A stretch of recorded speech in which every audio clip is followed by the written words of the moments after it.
اور صرف اس چیز پہ فیصلہ نہیں ہوتا کہ یہ فلاں صاحب کو کعبے کا دروازہ بھی ان کے لیے کھولا گیا اور اس کے اندر انہوں نے جناب کعبے کو غسل بھی دیا، روضہ رسول کا دروازہ بھی کھولا گیا، انہوں نے جناب حاضری دی جب حضور کے روضے پہ، تو اس طرح جناب حاضری دی، کیا بات ہے، وہ بالکل اچھی چیزیں ہیں، لیکن صرف انہی چیزوں سے بندہ کامل مسلمان، اگر کعبے کا دروازہ تو کھلا ہے لیکن اللہ کے قرآن کے اصولوں کے خلاف ساری زندگی ہے، تو ایک دن کعبے کا دروازہ کھلنے سے وہ کامل مومن اور اللہ کا ولی نہیں بن جائے گا۔ اس طرح تو پھر ابو جہل وغیرہ بھی تو کعبے کے پاس ہی رہتے تھے نا، تو ابو جہل کس شہر میں رہتا تھا؟ بولے رسول اللہ۔ ابو لہب مکی تھا وہ بھی، اور عبداللہ بن ابی مدنی تھا، مدینے میں رہتا تھا، لیکن وہ رہے وہ بھی، ہاں مقام اسے ملا جس صدیق نے ساری زندگی مصطفیٰ کے نقش قدم پہ ملا ہے، مقام اسے ملا ہے جس نے ساری زندگی حضور کے دین کو سینے سے لگایا ہے۔ تو دین میں پورے پورے بولے داخل ہو جاؤ۔ جس وقت تنہائی میں تیرے ہاتھ میں موبائل ہو، انشاءاللہ سوشل میڈیا پہ گفتگو کریں گے، تنہائی کے لمحوں میں موبائل ہاتھ میں ہے اور پیکج بھی لگا ہوا، تو جی پورے مہینے کا پیکج بھی ہے، دیکھنے والا اور کوئی نہیں، تو وہاں بندہ کہے کہ اب میں آزاد ہوں، اب جو مرضی دیکھو، یہ نہیں، یہ سوچ بناؤ کہ میں تنہائی میں بھی ہوں، ایک ذات مجھے دیکھ رہی ہے، میری تنہائی کے لمحات کو ایک ہستی دیکھ رہی ہے اور اسی نے میرا حساب لینا ہے، وہ ہستی رب العالمین کی ہستی ہے، وہ خبیر ہے، وہ بصیر ہے، وہ علیم ہے، وہ سمیع ہے، وہ علیم بذات صدور ہے۔ تنہائی کے لمحوں میں بھی میں جو کام کر رہا ہوں، میرا رب مجھے دیکھ رہا ہے، میرا رب مجھے دیکھ رہا ہے۔ تو پورے کے پورے اسلام میں داخل اگر ہو جائے نا ہم، تو پھر تنہائی میں بھی ہمارا کسی چیز کا استعمال غلط نہیں ہوگا، ہم تنہائی میں بھی اللہ سے ڈرنے والے ہو جائیں، وہاں بھی اسلام کے خلاف کوئی چیز یا اللہ کے حکم کے خلاف کسی چیز سے ہمارا تعلق نہیں ہوگا، ہم تنہائی میں بھی پسند کریں گے تو حضور کی نعت سننا پسند کریں گے۔ تو اب سوشل میڈیا ایک ایسی چیز ہے کہ گناہ ہمارے گھر کے اندر پہنچ گیا ہے، اب اس سے بچنا کیسے ہے؟ سوشل میڈیا کے استعمال کے رہنما اصول کیا ہے؟ سب سے پہلا اصول یہ ہے کہ انسان کی نیت درست ہو، بولے نظر انسان کی نیت درست ہو۔ اب آپ کے پاس موبائل موجود ہے، اس میں مختلف چیزیں ہیں، یوٹیوب ہے، اس میں فیس بک ہے، اس کے اندر ٹویٹر ہے، اس کے اندر آپ کے پاس بہت ساری چیزیں ہیں جن کے ہمیں نام بھی نہیں آتے، تو وہ آپ کے پاس ہے۔ اگر وہ نیت گندی ہے تو اس سے گندگی ہی حاصل کی جائے، اور اگر نیت صحیح ہے تو پھر کبھی وہ تلاوت ڈھونڈے گا، کبھی سرکار کی نعت ڈھونڈے گا، کبھی کسی عالم بعمل کا بیان ڈھونڈے گا، اور کبھی وہ دیکھے گا کہ میں یہاں بیٹھ کر حضور کے روضے کی زیارت کر لوں، میں یہاں بیٹھ کر میں اللہ کے گھر کی زیارت کر لوں۔ تو اگر نیت میں فطور ہے تو پھر سوشل میڈیا پہ ہم وہی چیزیں سرچ کریں گے جو کہ ہمارے دل کو مردہ کرنے والی ہیں۔ آئیے نیت سب سے پہلے صحیح ہوگی نا تو سارا معاملہ درست ہو جائے گا۔ بخاری شریف حدیث کی سب سے صحیح کتاب، اصح الکتب بعد کتاب اللہ، بخاری شریف ہے، اس کی سب سے پہلی حدیث کیا ہے؟ بخاری کی سب سے پہلی حدیث کیا ہے؟ حضور نبی پاک صلی اللہ علیہ وسلم نے فرمایا، حضرت سیدنا عمر فاروق روایت فرماتے ہیں کہ حضور نے فرمایا انما الاعمال بالنیات، کہ عملوں کا دار و مدار نیت پر ہے۔ لکل امرئ ما نویٰ، ہر شخص کو وہی ملے گا جس کی اس نے نیت کی ہے۔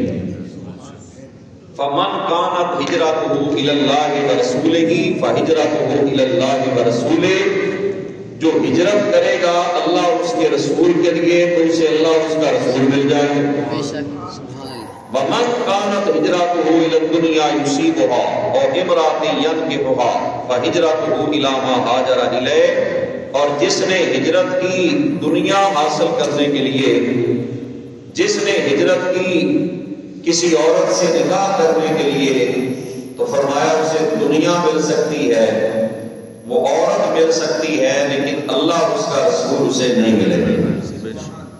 اب ہجرت کتنا بڑا عمل ہے، مکہ سے مدینہ جانا،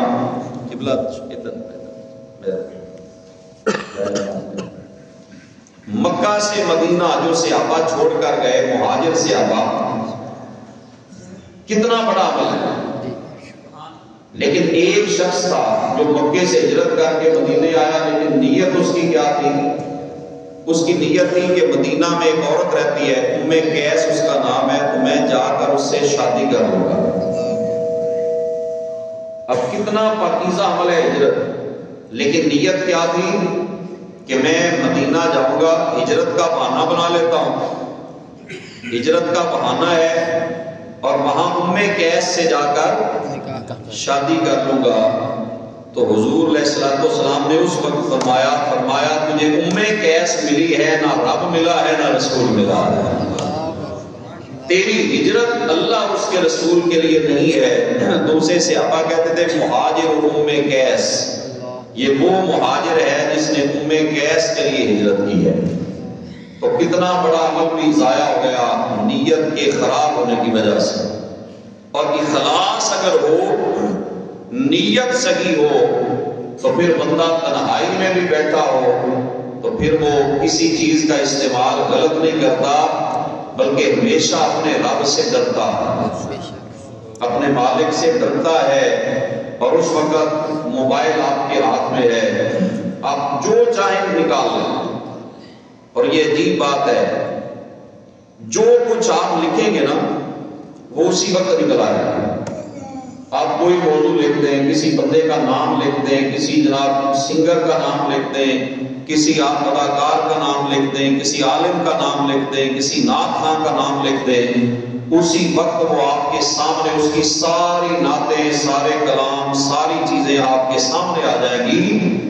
اگر آپ نے نام لکھا ہی کسی انڈیا کے گلوکار کا ہے، یہ نہیں کہ پاکستانی کا سن سکتے ہیں، اگر لکھا ہی کسی آپ نے اداکار کا نام ہے تو آپ کے سامنے وہی کچھ نکلے گا۔ اور آج کے دور میں یقین جانیں، جہاں پر سوشل میڈیا کی برائیاں بہت ہیں، وہاں پہ اس سے اچھی چیزیں بھی بہت سی مل رہی ہیں۔ اگر آپ گھر میں بیٹھ کر یہ جاننا چاہتے ہیں نا کہ حضرت بابا فرید الدین گنج شکر کے حیات زندگی کیا ہے، تو آپ صرف اتنا لکھ دیں، یوٹیوب کو سرچ کرتے ہوئے یہ لکھ دیں کہ بابا فرید الدین گنج شکر، تو ساری ہسٹری ان کی سامنے آ جائے گی۔ کسی اور اللہ کے بندے کا آپ امام بخاری کے حیات زندگی لکھ دیں وہ آ جائیں گے، امام مسلم کے لکھ دیں وہ آ جائیں گے، جو آپ سرچ کرنا چاہتے ہیں۔ لیکن شرط ہے کہ الاعمال بالنیات، یہ نیت کا قبلہ درست ہوگا تو سارے معاملے درست ہو جائیں۔ سرکار نے فرمایا نا کہ انسان کے جسم میں ایک عضو ہے، اگر وہ صحیح ہو جائے تو سارا جسم ہی صحیح ہو جاتا ہے، اور اگر وہ صحیح نہ ہو تو سارا جسم ہی خراب ہے۔ پوچھا حضور کو کون سا حصہ ہے؟ فرمایا وہ انسان کا دل ہے۔ وہ کیا ہے؟ انسان کا دل ہے۔ اگر دل کی دنیا بدل جائے، اگر دل کی کیفیات بدل جائیں تو پھر سارا جسم سمجھو درست ہو گیا، اور اگر دل خراب ہو جائے، نیت خراب ہو جائے تو پھر کچھ بھی بندے کے پلے نہیں رہتا۔ اس لیے اولیاء نے ساری توجہ دی ہے دل پر۔ کیوں ساری توجہ کس پہ دی ہے؟ دل پر، کہ دل کی دنیا صاف ہو جائے تو پھر سارے معاملات اللہ درست کروا دیتا ہے۔ تو سوشل میڈیا کے استعمال میں بھی سب سے پہلی چیز کیا ہے؟ نیت کا صحیح ہونا۔ تو جن کے پاس موبائل ہیں، ٹچ موبائل ہیں، وہ سب سے پہلے انہیں چاہیے کہ ہم اپنی نیت کا قبلہ درست کریں۔ اور دوسرے نمبر پر اس میں سچائی اور صدق کا بڑا مدخل ہے۔ جھوٹ سے بچنا سوشل میڈیا میں، کیونکہ بہت ساری چیزیں جھوٹ پر بھی مشتمل ہیں، اور جو جھوٹی چیزیں ہیں ان کو لوگ زیادہ سنتے ہیں اور وائرل بھی زیادہ کرتے ہیں، اور اس بات کا علم نہیں ہے ان کو کہ جھوٹ بولنا کتنا بڑا گناہ ہے۔ جھوٹ بولنا کتنا بڑا گناہ ہے۔ حضور نے فرمایا منافق کی 3 نشانیاں، علامات المنافق کے ثلاثۃ وفی روایت اربعۃ، فرمایا منافق کی 3 نشانیاں ہیں، اور ایک روایت میں ہے کہ منافق کی 4 نشانیاں ہیں۔ وہ کون سی؟ سب سے پہلی نشانی اللہ کے محبوب نے بیان فرمائی، اذا حدث کذب، کہ جب وہ بولتا ہے تو جھوٹ بولتا۔ منافق کی پہلی نشانی فرمایا جب وہ بات کرے گا تو اس کی بات میں سچائی نہیں ہوگی، جھوٹ بولے گا۔ وَإِذَا وَعَدَ أَخْلَفَ، جب وعدہ کرے گا تو وعدہ خلافی کرے گا۔ وَإِذَا اؤْتُمِنَ خَانَ، اور جب اس کے پاس امانت رکھی جائے گی تو امانت میں خیانت کرے گا۔ اور چوتھی جہاں پر ہے وَإِذَا خَاصَمَ فَجَرَ، فرمایا اگر کسی سے جھگڑا ہو جائے تو بدتمیزی کرے گا، گالی گلوچ کرے گا۔ یہ 4 نشانیاں جس بندے میں پائی جائیں فرمایا وہ منافق ہے۔ تو جھوٹ بولنا یہ منافقت کی ایک سب سے پہلی جو حضور نے نشانی بیان فرمائی ہے۔ تو سوشل میڈیا پر جہاں پر اچھی چیزیں مل جاتی ہیں وہاں پہ جھوٹ وہ عام ہے۔ لوگ اپنے پیسے بنانے کے لیے، اپنے ویوز اکٹھے کرنے کے لیے وہ کیا کرتے ہیں؟ جھوٹ بول کر بھی ویڈیو بناتے ہیں، اور پھر وہ جتنی چلتی ہے ان کو پیسے مل رہے ہیں، لیکن پیسوں میں اضافہ تو وہ دیکھ رہے ہیں، یہ نہیں دیکھ رہے کہ جہاں جہاں ہمارا جھوٹ جا رہا ہے ہمارے گناہوں میں بھی اضافہ ہو رہا ہے۔ جہاں جہاں وہ جھوٹ جائے گا وہاں وہاں جیسے جیسے پہنچے گا اس کے گناہ اور زیادہ بڑھتے جائیں گے۔ صحابہ سے حضور نے پوچھا کہ یا رسول اللہ صلی اللہ علیہ وسلم، ایکون المؤمن بخیلا، کیا مومن کنجوس ہو سکتا ہے؟ کیا مومن کنجوس ہو سکتا ہے؟ حضور نے فرمایا ہو سکتا ہے، کہ پیسہ ہو لیکن خرچ کرنے میں کوتاہی کرے، خرچ نہ کرے۔ مومن میں یہ گناہ ہو سکتا ہے تو گناہ لیکن مومن میں پایا جا سکتا ہے۔ پوچھا یکون المؤمن جبانا، کیا مومن بزدل ہو سکتا ہے کہ وہ جہاد سے ڈرے اور کمزور دل ہو؟ فرمایا ہو سکتا ہے۔ بزدلی ہے تو برائی لیکن پائی جا سکتی ہے۔ اب پوچھا کہ یکون المؤمن کذابا، کیا مومن جھوٹا ہو سکتا ہے؟ اللہ اکبر، کیا مومن جھوٹا ہو سکتا ہے؟ تو حضور نے فرمایا نہیں، مومن جھوٹا نہیں ہو سکتا، بزدل ہو سکتا ہے، کمزور دل ہو سکتا ہے، لیکن حضور نے فرمایا مومن کبھی جھوٹا نہیں ہو سکتا۔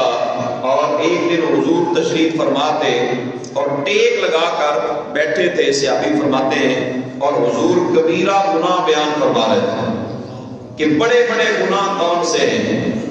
جب حضور نے ان گناہوں کا ذکر کیا تو ان میں شرک کو بیان کیا، قتل کو بیان کیا، جادو کو بیان کیا، ماں باپ کی نافرمانی کو بیان کیا۔ جب حضور نے بیان فرمایا نا وَقَوْلَ الزُّورِ، اور جھوٹ بولنا، حضور ٹیک چھوڑ کے سیدھے ہو گئے اور فرمایا وَقَوْلَ الزُّورِ وَقَوْلَ الزُّورِ وَقَوْلَ الزُّورِ وَقَوْلَ الزُّورِ۔ صحابی کہتے ہیں حضور بار بار اتنی دیر فرماتے رہے کہ ہم نے تمنا کی کہ اب حضور بس کر دیں۔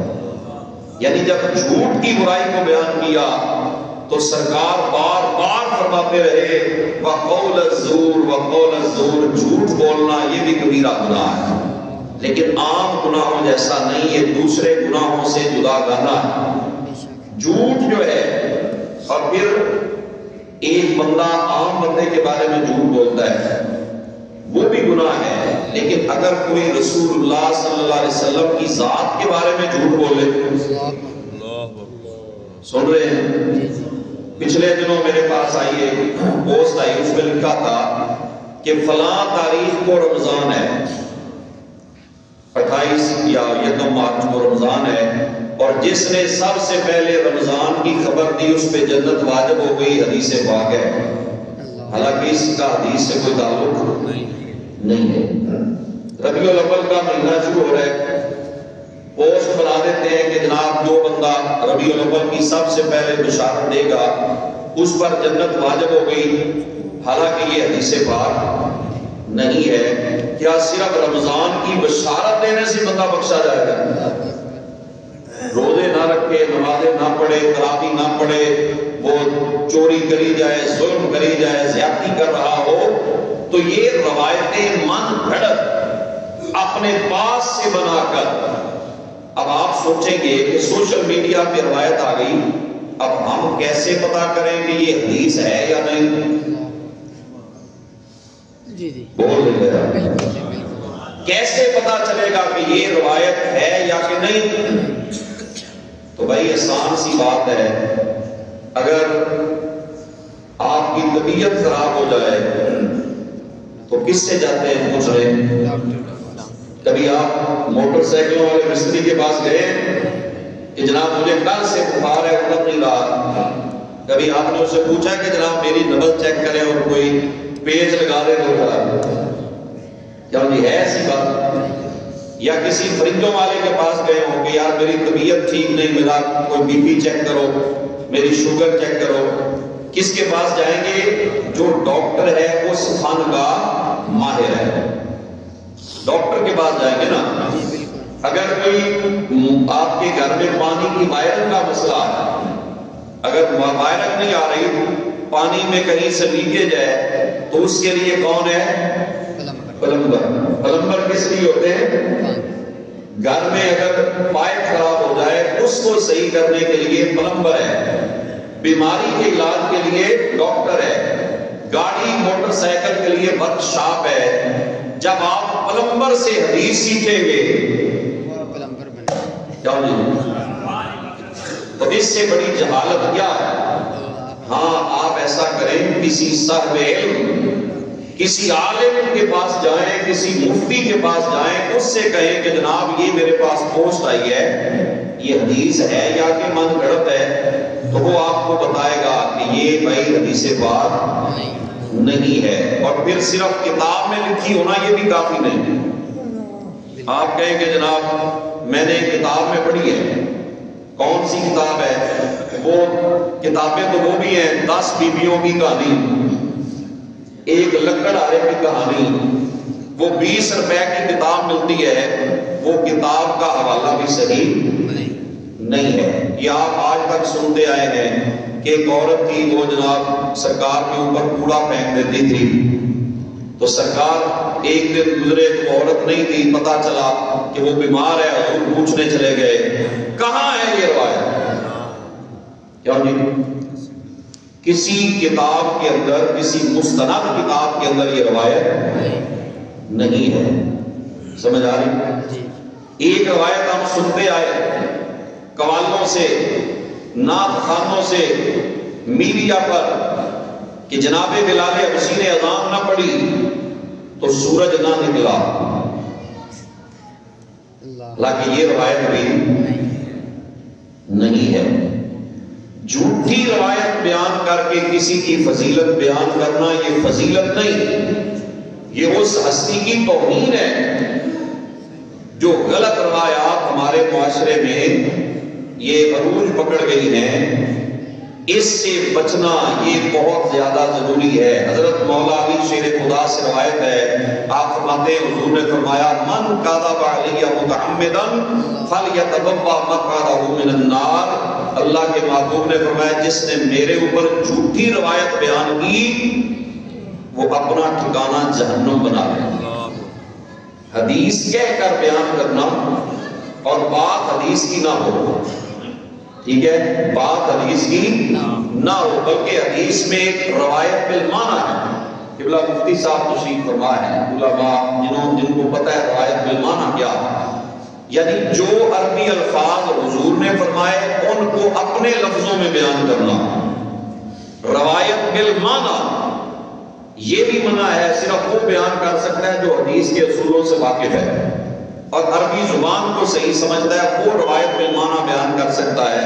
جو عام بندہ ہے وہ روایت بالمعنی بھی بیان نہیں کر سکتا۔ ہم بڑے جناب اعتماد سے کہہ دیتے ہیں کہ یہ حدیث پاک ہے، یہ سرکار کا فرمان ہے، یہ اللہ کے نبی نے فرمایا، حالانکہ اس کے پیچھے حقیقت نہیں ہوتی۔ تو یہ بیماری ہماری کب دور ہوگی؟ جب ہمارا رابطہ علم والوں سے ہوگا۔ کسی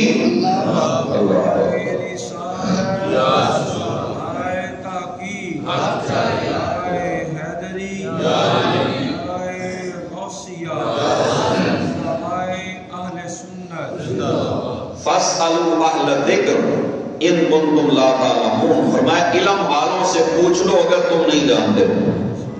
اگر تمہارے پاس علم نہیں تو علم والوں سے پوچھ لو، علم والوں سے پوچھ لو۔ اب ہمارا نا بہت سارے معاملات میں وکیلوں سے ٹکراؤ ہو جاتا ہے،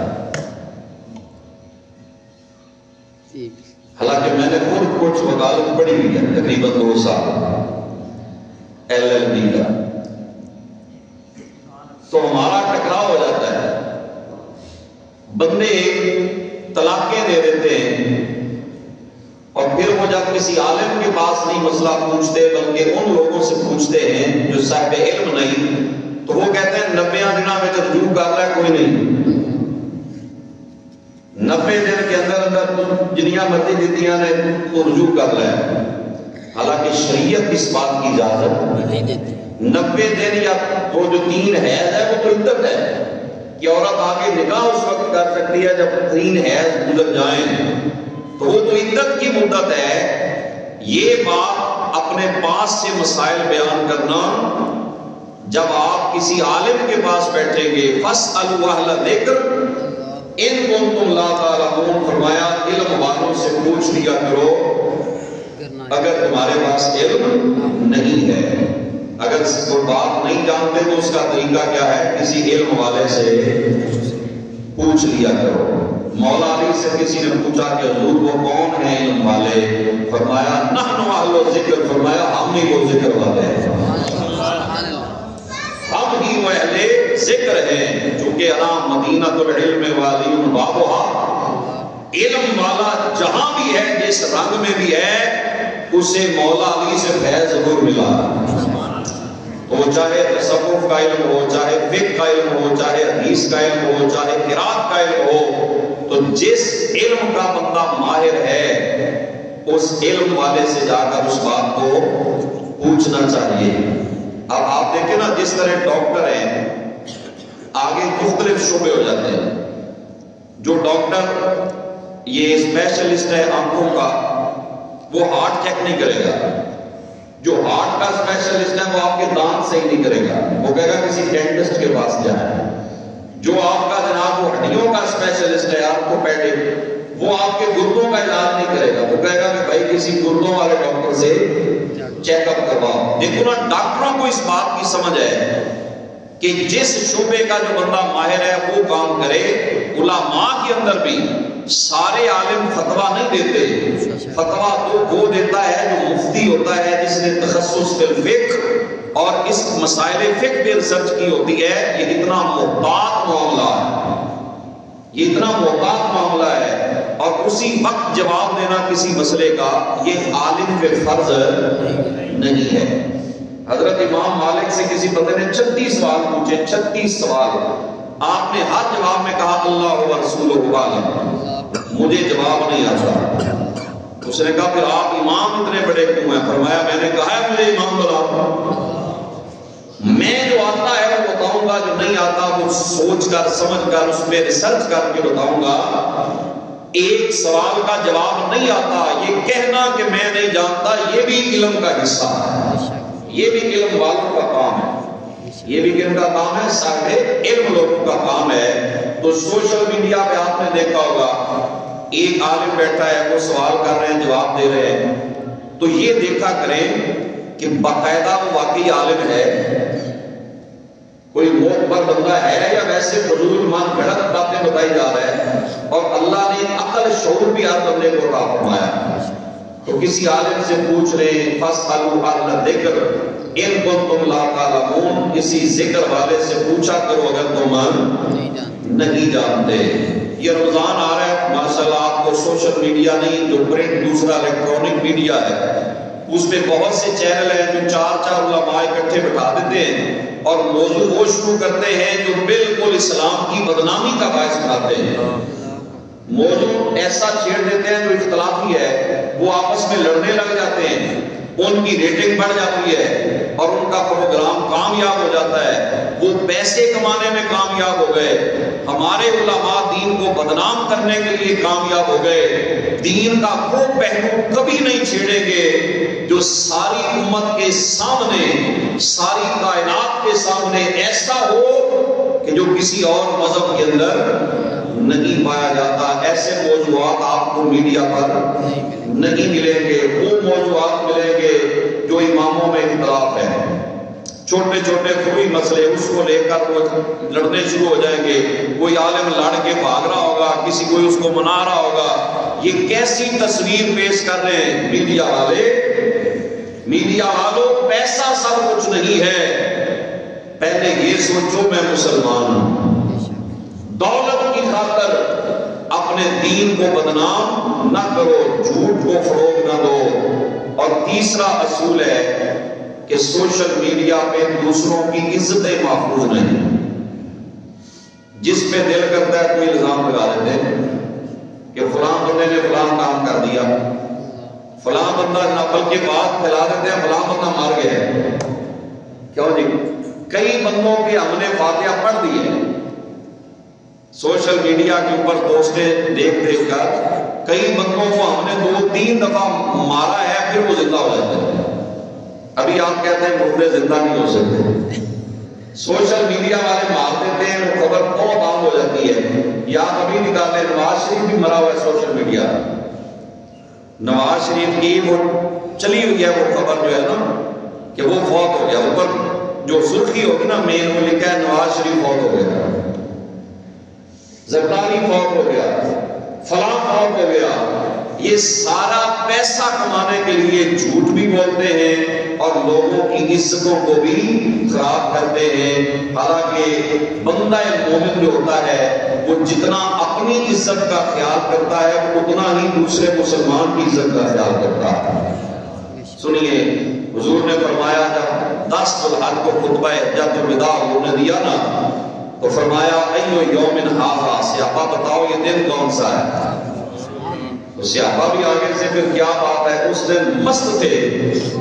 انہوں نے کہا اللہ و رسول عالم، حضور ہم کیا جانے، اللہ جانے اور اس کا رسول جانے. فرمایا ایو شہر ھذا، بتاؤ یہ مہینہ کون سا ہے؟ کہا اللہ و رسول عالم، اللہ اور اس کا رسول بہتر جانتے ہیں. کہا ایو بلد ھذا، یہ شہر کون سا ہے؟ فرمایا اللہ اس کا رسول جانتے ہیں. حالانکہ پتا تھا یہ مکہ ہے، یہ دن 10 ذو الحج ہے اور یہ مہینہ ذو الحج ہے، لیکن کسی نے نہیں کہا. حضور نے فرمایا اِنَّا دِمَاءَكُمْ وَأَمْوَالَكُمْ وَأَعْرَاضَكُمْ حَرَامٌ عَلَيْكُمْ كَحُرْمَةِ يَوْمِكُمْ هَذَا فِي بَلَدِكُمْ هَذَا فِي شَهْرِكُمْ هَذَا. فرمایا جس طرح یہ دن حرمت والا ہے، یہ مہینہ حرمت والا ہے، یہ شہر حرمت والا ہے، تمہارے ایک دوسرے کے خون، تمہاری ایک دوسرے کے مال، تمہاری عزتیں بھی تمہارے لیے حرمت والی ہیں. کیوں نہیں؟ مکہ شہر حرمت والا ہے کہ نہیں؟ 10 ذو الحج حرمت والا دن ہے نا. کوئی بندہ احرام باندھ کر 10 ذو الحج کھڑا ہو تو سامنے دشمن آ جائے تو اس کو فائر مارے گا؟ بولے نا، نہیں نہ مارے گا. اس کو ٹھڈا مارے گا، تھپڑ مارے گا؟ نہیں مارے گا. تو کریم نبی کے سمجھانے کے انداز میں بھی سبحان اللہ. حضور نے سمجھایا جس طرح احرام باندھ کر آج تم 10 ذو الحج مکہ شہر میں بیٹھے ہو یا کھڑے ہو اور ایک دوسرے کی عزت کا خیال کر رہے ہو نا اس دن کی وجہ سے، تو فرمایا قیامت تک آنے والے میرے امتیوں تمہاری عزتیں، تمہارے مال، تمہاری جانیں ایک دوسرے پر حرام ہو گئی ہیں. تو ہمیں نہ کسی کی جان سے غرض، نہ کسی کی عزت سے غرض، اور مال تو مال مفت دلے دے رہے ہیں. کیوں جی؟ مال تو جہاں سے کسی کا مل جائے اس کا کوئی معاملہ ہی نہیں ہے. کیوں جی؟ حج کرتے ہیں لیکن دوسروں کی عزت کا خیال نہیں کرتے. عمرہ کرتے ہیں دوسروں کے مال کا حفاظت کا خیال نہیں کرتے. عمرہ کرتے ہیں، تسبیح کرتے ہیں، لیکن کسی کی عزت نفس کا خیال نہیں کرتے. حج بھی پیتی جاتے ہو، دلوں بھی پیتی جاتے ہو. کیوں جی؟ حج بھی کیتی جاندے ہو، دلوں بھی کیتی جاندے ہو، کھو کے مال غریباں دا تے بھج مسیتی جاندے ہو. پھٹ دلاں دے سیندے نہیں، پھٹ دلاں دے سیندے نہیں، ٹوپی سیتی جاندے ہو. نفس تے چھری پھیری نہیں تے دمبے کیتی جاندے ہو. دسو تے سے گلے شاکوے کی کیتی جاندے ہو. نہ عزت کا خیال، نہ کسی کی جان کا خیال، نہ کسی کے مال کا خیال. صرف اپنے نفس کے لیے ہم کسی کی بھی عزت قربان کر سکتے ہیں. سوشل میڈیا والوں، یہ زندگی چند روزہ ہے. آج جن کی عزتوں کو نیلام کر رہے ہو، کل اللہ کے حضور پیشی ہوگی، کل جواب دینا پڑے گا. اب آئیے چوتھا اصول جو میڈیا کا ہے، سوشل میڈیا کا، وہ کیا ہے؟ اسلام شرم و حیا والا دین ہے. اسلام کیا ہے؟ شرم و حیا والا. ایسا دین ہے ہی نہیں جس میں حیا نہ ہو. حضور نے فرمایا الحیاء من الایمان، حیا ایمان میں سے ہے. حیا ایمان میں سے ہے. اور ہر دین کا فرمایا کوئی نہ کوئی وصف ہوتا ہے. اسلام کا وصف سب سے خوبصورت جو ہے وہ حیا ہے. اسلام کا سب سے خوبصورت وصف کیا ہے؟ حیا ہے. جس کا جنازہ سوشل میڈیا پہ اٹھایا جاتا ہے. 14 فروری کس کو کیا پتا تھا وہ کیا ہے؟ ویلنٹائن ڈے کے نام پر لوگوں کو پتہ ہی نہیں تھا. سوشل میڈیا نے آ کے اس کو ہوا دی اور بیٹیاں بے حیائی کی طرف راغب ہوئی، نوجوان بے حیائی کا شکار ہوئے. یہ ہمارے سوشل میڈیا نے بے حیائی کو پروموٹ کرنے میں بہت کام کیا ہے. تو آئیے سوشل میڈیا کے استعمال میں شرم و حیا کا خیال ضرور رکھیں. آپ اپنی ویڈیو، کئی بندے اپنی ویڈیو اپلوڈ کرتے ہیں، ساتھ وہ اپنی بیوی بیٹیاں ان کو بھی میک اپ کروا کے تیار کر کے، بلکہ پیچھے سوشل میڈیا ایکٹیوسٹ تھا، اس نے جناب اپنی بہنوں کو نچا کر ویڈیوز بنائی. بے غیرت کبھی جنت میں نہیں جا سکتا. حضور نے فرمایا بے غیرت دیوس لا يدخل الجنت دیوس، جو بے غیرت ہو وہ جنت میں نہیں جا سکتا. جنت اللہ نے غیرت مند لوگوں کے لیے بنایا.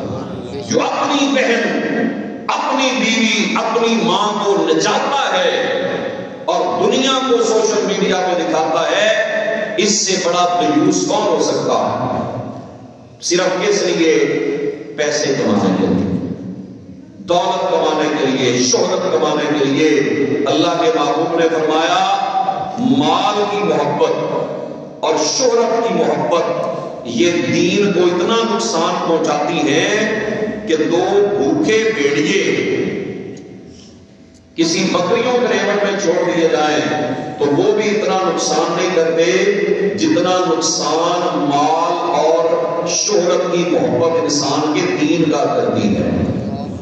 دو بھیڑیے بھوکے ہو بکریوں میں چھوڑ دو تو کوئی بکری صحیح بچے گی نہیں. فرمایا اسی طرح جب دل میں دنیا کی محبت آتی ہے, جب دل میں شہرت کی محبت آتی ہے نا کہ میرے نعرے لگے, میری شہرت ہو, لوگ مجھے لائک کریں, وہ ساتھ کہتے بھی ہے نا کہ لائک کریں ہمارے چینل کو, شیئر کریں, سبسکرائب کریں, بیل کا بٹن دبائیں. کیوں؟ شہرت کے لیے, پیسے کے لیے, حرص دنیا کے لیے, اپنے نفسیات کو جانے کے لیے. تو تم خود تو تھے, اپنی جب بہن کو بھی پردہ کر دیا اور نام لیتے ہو سیدہ زہرا کا, شرم نہیں آتی کہ ہستی کا نام لے کر تم کیا کر رہے ہو؟ عورت بے پردہ بیٹھی ہوتی ہے 3 رمضان کو اور وہ جناب چلا رہی ہے ٹرانسمیشن, اور ذکر کس کا ہے؟ حضرت سیدہ فاطمہ الزہرا کا. ذکر کس کا ہے؟ جناب عائشہ صدیقہ کا. ذکر کس کا ہے؟ جناب سیدہ خدیجہ الکبریٰ کا. ذکر کس کا ہے؟ جناب سیدہ زینب کا. اور کیا ہو رہا ہے؟ سب پیسہ کمانے کے لیے بیچ رہے ہیں دین کو. دین کو بیچا جا رہا ہے. جن کا تم نام بے پردہ بیٹھ کر میک اپ کر کے لے رہی ہو نا, ان کا تو نام بھی بے وضو نہیں لینا چاہیے. حضرت بیٹا مہربانی, ٹائم پورا ہو گیا ہے. حضرت ہمارے پیر و مرشد پیر سیال خواجہ محمد قمر الدین سیالوی رحمۃ اللہ علیہ, آپ کسی جگہ محفل میں تھے, ایک شخص سیدہ زہرا کی منقبت پڑھنے لگا تو آپ نے فرمایا ایک منٹ ٹھہر جا بے لیا, چلو سارے دوبارہ وضو کر کے آؤ پھر سیدہ کریں. لفظ جب تک وضو نہیں کرتے ہم تیری گفتگو نہیں کرتے. تم یہ بیچ رہے ہو دین کو. ان کے تو جنازے کو کسی نے نہیں دیکھا. جنازہ جو تھا اس پہ چادر کے ساتھ حضرت اسماء بنت امیس نے دکھایا کہ وہ اوپر کھجوروں کو مروڑ کر اوپر چادر ڈالی گئی کہ آپ کے جو کفن کے اوپر بھی کسی کی نظر نہ پڑے. یہ شرم و حیا والی ہستیوں کا نام لیتی ہو اور بے پردہ ہو کر بے حیائی پھیلا رہی ہو. سوشل میڈیا پہ آنے کے لیے شرم و حیا کا ہونا بھی ضروری ہے. شرم و حیا سب سے پہلے ہے. تو سوشل میڈیا یہ ہمارے اس میں شرم و حیا کا لحاظ رکھا جائے. عورتیں بھی ولاگ بناتی ہیں, وہ ساری چیزیں گھر کی بتاتی ہیں, ہر چیز کہ یہ میرا فلاں ہے, یہ میری فلاں لگتی ہے, یہ معاملہ ہے, اتنے مجھے انگوٹھیاں آ گئی, اتنے مجھے پیسے آ گئے. اللہ میرا تو موبائل ہی رکھ چھوڑا دے ہے. تو جو جن کے پاس بہترین آئی فون ہے وہ دیکھتے ہیں ساری چیزیں کہ یہ کیا ہو رہا ہے میڈیا کے اوپر. گھر کے سارے حالات دکھانا بتانا, پھر وہ جب بتاتے ہیں تو پچھلے دنوں میں نے خبر پڑی کہ وہ آگے جناب ڈاکو, انہوں نے کہا فلاں روٹی نہیں آپ نے نکالی. انہوں نے کہا بھائی تمہوں کی بھی پتا لگیا. انہوں نے کہا جی اسی بھی تھوڑا بلاگ میں نے تسی دسیا سی نا فلاں گفٹ آیا, میں انگوٹھی آئی, فلانی چیز آئی, وہ بھی نکالو. اس نے کہا آپ کو اتنا کیسے پتا ہے؟ اس نے کہا ہم بھی آپ کے بلاگ دیکھتے ہیں. کیا کام نے ڈاکواں نے بیٹھا پیتا ہے پر ایک میں وہ چنگا بھی پیتا ہے. ان کو عقل شوق نہیں ہے. عورت کا معنی نہیں پردہ ہے. عورت اس چیز کو کہتے ہیں جسے پردے میں رکھا جائے, جسے چھپایا جائے. جب عورت ہی سوشل میڈیا کی زینت بن گئی تو پھر شرم و حیا کہاں رہا؟ پھر چادر چار دیواری کا تقدس کیا رہا؟ میرے نبی نے تو فرمایا دروازے پہ دستک دو تو پیچھے کھڑے ہو جاؤ. دروازے پہ دستک دو پیچھے کھڑے ہو جاؤ. دروازہ کھلے تو اندر کسی عورت پہ نظر نہ پڑ جائے. ایک شخص دروازے کے چھوٹے سے سوراخ جو ہوتے ہیں چروندا, اس میں سے دیکھ رہا تھا. حضور نے فرمایا اگر میں تمہیں دیکھ لیتا نا تو میں تمہارا اس نیزے سے آنکھ پھوڑ دیتا. اور حضور نے فرمایا جو بندہ دروازے پہ دستک دے اور پھر اس دروازے کے اندر سے جھانکے گھر والا اگر اس کی آنکھ نکال دے تو گھر والے پہ کوئی گناہ نہیں ہے. کیوں جی؟ مقصد تھا کہ کسی پہ نظر نہ پڑے، انہوں نے خود ویڈیو بنا کے چڑھا دی. اب کون سی چادر، کون سی چار دیواری، کون سی شرم، کون سا حیا؟ حیا نہیں ہے زمانے کی آنکھ میں باقی، خدا کرے کہ تیری جوانی رہے بے داغ. یہ آج بے حیائی کی سوشل میڈیا کے اوپر عام ہے. آئیے اس سے بچ کے سوشل میڈیا کا استعمال کریں. آخری چیز، وقت بھی ہو گیا، آخری چیز، سوشل میڈیا کے اس دور میں اولاد کی تربیت کا بہت ملحوظ ہے. اولاد کی جو تربیت ہے نا، اس کا اس میں بہت ملحوظ ہے کہ ہم نے اپنے بچوں کو موبائل دے دیے، جو مرضی دیکھو. کیوں جی؟ خود دے کر ہم چلے گئے، بچوں کو موبائل دے دیا، بیوی کو دے دیا، بہن کو دے دیا. اگر تو آپ کو اتنا یقین ہے کہ یہ تقویٰ کے اس مقام پہ فائد ہے تو پھر تو اور بات ہے. وہ کسی نے آج مولوی صاحب سے کہا نا، حضرت صاحب میری بیوی مقام ولایت پہ پہنچ گئی. اس نے کہا کیسے؟ اس نے کہا رات میں 1-2 بجے اٹھا ہوں، اس کی رضائی سے نور کی لہٹیں نکل رہی ہیں. وہ مولوی صاحب نے کیا تجھے کو لکھا لگا ہے، وہ موبائل چلا رہی سی، موبائل کی لائٹ نکل رہی تھی. نور کی لائٹیں جو نکل رہی تھی وہ رضائی سے موبائل کی لائٹیں نکل رہی تھی. تو دوستان نے کہا بچوں کو اگر موبائل دیتے ہیں تو پاس بیٹھ کے اس کو دیکھیں بھی وہ کیا دیکھ رہے ہیں. کچھ نگرانی رکھیں تاکہ ہمارے بچے کہیں گمراہی کا شکار نہ ہو جائیں. اللہ کے محبوب نے فرمایا ادبوا اولادکم علی 3 خصال، اپنے بچوں کو 3 چیزیں سکھاؤ.